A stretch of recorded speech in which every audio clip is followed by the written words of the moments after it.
नमस्कार, मेरा नाम डॉक्टर गौरव जैन है।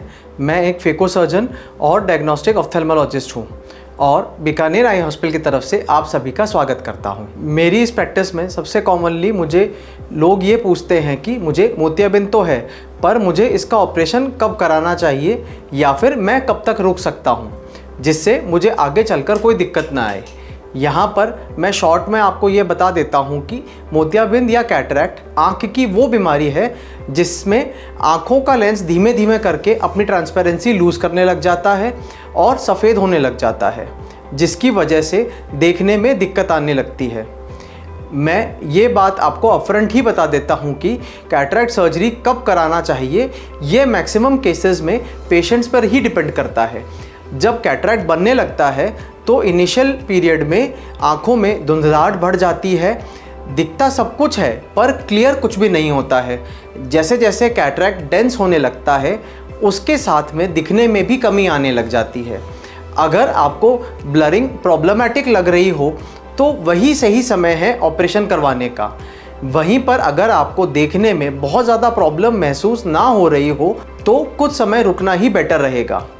तो बेसिकली ये आपके डिस्कम्फर्ट पर डिपेंड कर रहा है कि सर्जरी करवाने का फ़ैसला कब लेना चाहिए। अगर आपको लिखने पढ़ने में दिक्कत ना हो रही हो, ड्राइविंग करने में कोई प्रॉब्लम फील ना हो रही हो, गाड़ी चलाते समय आँखों पे बहुत ज़्यादा ग्लेयर ना लग रहा हो, चीज़ें फोकस करने में प्रॉब्लम ना आ रही हो, धूप में देखने में दिक्कत ना आ रही हो, तो ऐसे में कुछ समय के लिए ऑपरेशन को टाला भी जा सकता है। अगर शुरुआत में ही मोतियाबिंद की सर्जरी करवा ली जाती है तो ऐसे में आपको ब्लरिंग हो रही है उसमें तो आराम आ जाएगा, क्वालिटी ऑफ विजन इम्प्रूव हो जाएगा, पर आपको कितना दिख रहा है उस पर कोई फ़र्क नहीं पड़ेगा। अगर मोतियाबिंद को एडवांस स्टेज पे हटाया जाता है तो ऐसे में आपको इम्प्रूवमेंट ज़्यादा दिखाई देगा, क्योंकि तब तक आपका विज़न ऑलरेडी कॉम्प्रोमाइज़ हो गया होता है। पर इसका मतलब ये बिल्कुल नहीं है कि हमें मोतियाबिंद को एडवांस होने देने का वेट करना होता है, क्योंकि यह बात आपको समझनी पड़ेगी कि जो आपकी विज़न ऑलरेडी बनी हुई है, कैटरैक्ट सर्जरी केवल उसी को रिस्टोर कर सकती है। आपको कैटरैक्ट होने से पहले जितना दिखता था उस विज़न को अपग्रेड नहीं किया जा सकता है। काफ़ी मरीज़ मुझसे ये भी पूछते हैं कि डॉक्टर साहब, क्या मेरी आँख का मोतिया पक गया है, क्योंकि हमने सुना है कि मोतिया पकने के बाद ही ऑपरेट किया जाता है। और ये मोतिया पकने से क्या मतलब है, इस बात को हम एक केले के एग्जाम्पल से भी समझ सकते हैं। अगर केला हरा है तो अभी खाने के लिए रेडी नहीं है, खाने के लिए उसका येलो होना ज़रूरी है।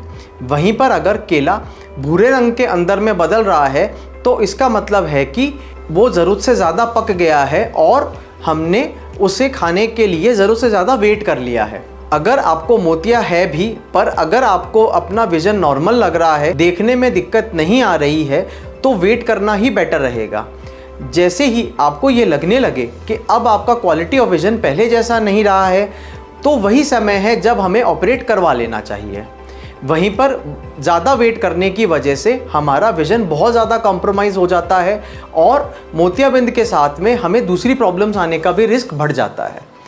कुछ साल पहले तक सर्जन मोतिये को पकने का वेट करते थे, पर आज के समय में इतनी एडवांस टेक्निक्स आ गई हैं कि हम अर्ली स्टेज और हार्ड कैटरैक्ट होने पर भी बिना किसी मेजर प्रॉब्लम के ऑपरेट कर सकते हैं।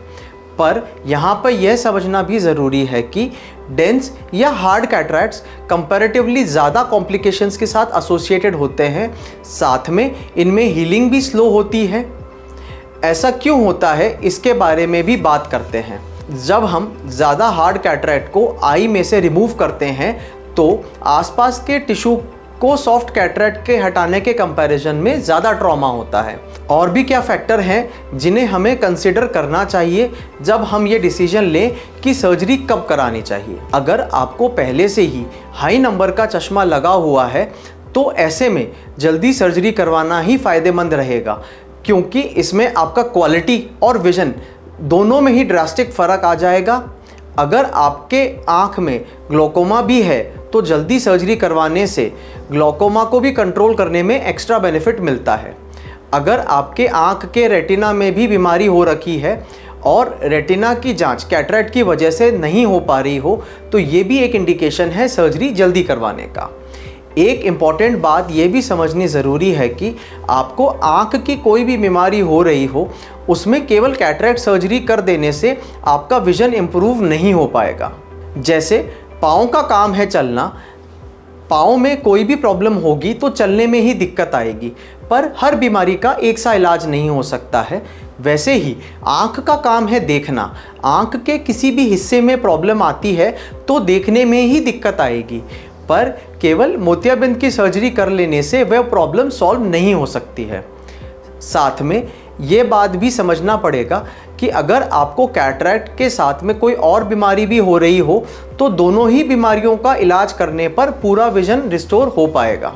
जैसे अगर कैटरेक्ट के साथ में रेटिना में कोई प्रॉब्लम है तो केवल कैटरेक्ट ऑपरेट कर लेने से इम्प्रूवमेंट तो आएगा, पर बिना रेटिना के ट्रीटमेंट हुए 100% विजन नहीं आ सकता है। ऐसे में कई बार पेशेंट्स मुझसे पूछते हैं कि हमारे आँख के रेटिना में डैमेज परमानेंट हो रखा है, पर अब हम अगर कैटरेक्ट ऑपरेट करा लेते हैं तो हमें कितना इम्प्रूवमेंट आएगा। देखिए, इम्प्रूवमेंट तो आएगा ये कंफर्म है, पर कितना ये पहले से आपको कोई नहीं बता सकता है, क्योंकि कितना परसेंट कैटरेक्ट की वजह से कम दिख रहा है और कितना परसेंट रेटिना की वजह से कम दिख रहा है, इन दोनों बातों को अलग अलग पहले से जज नहीं किया जा सकता है। लोग कई बार ऑपरेशन कराने में डरते हैं। वे कहते हैं कि हमारे पास में किसी ने ऑपरेशन करवाया था और उसको दिखने में कोई फ़ायदा नहीं हुआ। आपको ये समझना पड़ेगा कि एक दूसरे का कंपैरिजन करना बिल्कुल ही गलत है, क्योंकि जब हमारी राइट आई लेफ़्ट आई के बराबर नहीं होती है तो किसी दूसरे व्यक्ति की आँख को अपनी आँख से कंपेयर करना कैसे हो सकता है।